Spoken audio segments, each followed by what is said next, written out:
জাতিগোষ্ঠী তারা আমার সঙ্গে দেখা করতে চায়, কথা বলতে চায়, তিনি সাথে সাথে সম্মতি দিয়েছেন। সেই জন্য উনি যখন আসবেন আমাদের সামনে বক্তব্য রাখতে আমরা সবাই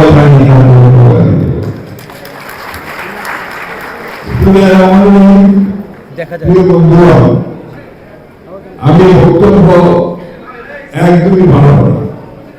আমি শুধু মনে করি আজকে আমাদের অনেক আনন্দের দিন।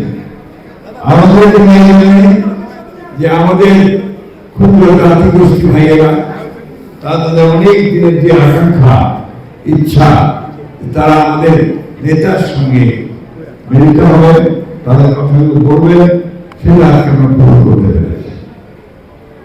আমাদের দিনে এই জন্য যে আজকে আমাদের দলের প্রতিষ্ঠাতা শেখ মুজিবুর রহমান তিনি যে বাংলাদেশি জাতীয়তাবাদের যে দর্শন জাতির সাথে উদ্ভাবন করেছিলেন, সেই দর্শন অনুযায়ী আমাদের যে ক্ষুদ্র জাতিগোষ্ঠীগুলো রয়েছে তা আজকে একত্রিত হয়ে মূল যে স্ট্রিম সেই সঙ্গে একত্রিত হয়ে তারা আজকে বাংলাদেশে উন্নয়নমূলক কাজ, তাদের কাজ বাংলাদেশের একই ভূত হতে চায়।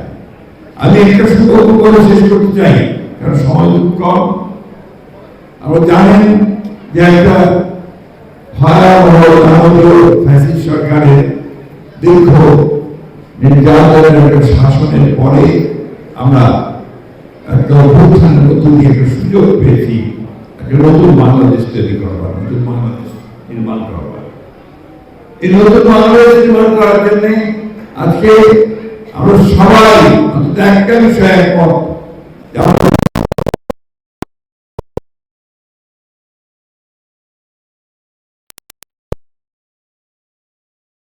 মনে করছে যে আমরা ক্ষুদ্র জাতিগোষ্ঠীর সদস্য, আমার মেহনত আপনাদের সকল নিয়ে আমরা সত্যিকার অর্থে একটা রেইনবো স্টেট আমরা তৈরি করতে চাই, একটা জাতি তৈরি করতে চাই, সেটাই হচ্ছে আমাদের লক্ষ্য। আজকে দুঃখের সঙ্গে বলতে হয় যে একটা চক্রান্ত চলছে বাংলাদেশের ভবিষ্যতে যে নির্বাচন হওয়ার কথা, সেই নির্বাচনকে বাঞ্চাল করে একটা গোষ্ঠীর চেষ্টা করছে।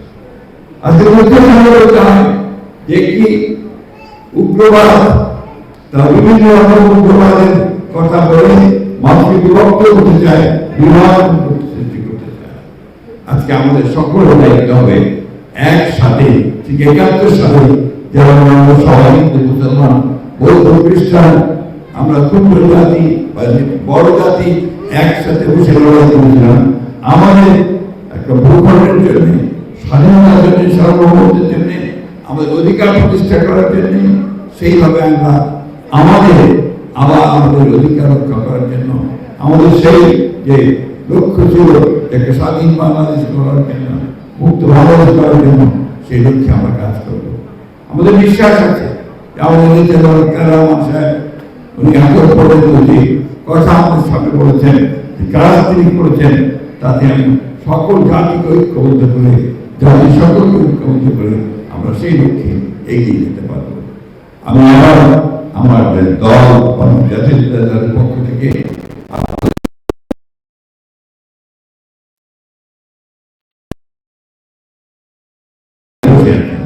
আমার নিজের বক্তব্য শোনার জন্য আমার উদ্দেশ্য একটাই, আপনারা স্বপ্ন দেখছেন তারেক রহমানের নেতৃত্বে নতুন বাংলাদেশ গড়ে উঠবে, যে বাংলাদেশে আপনাদের সকল অধিকার প্রতিষ্ঠিত হবে। ধন্যবাদ।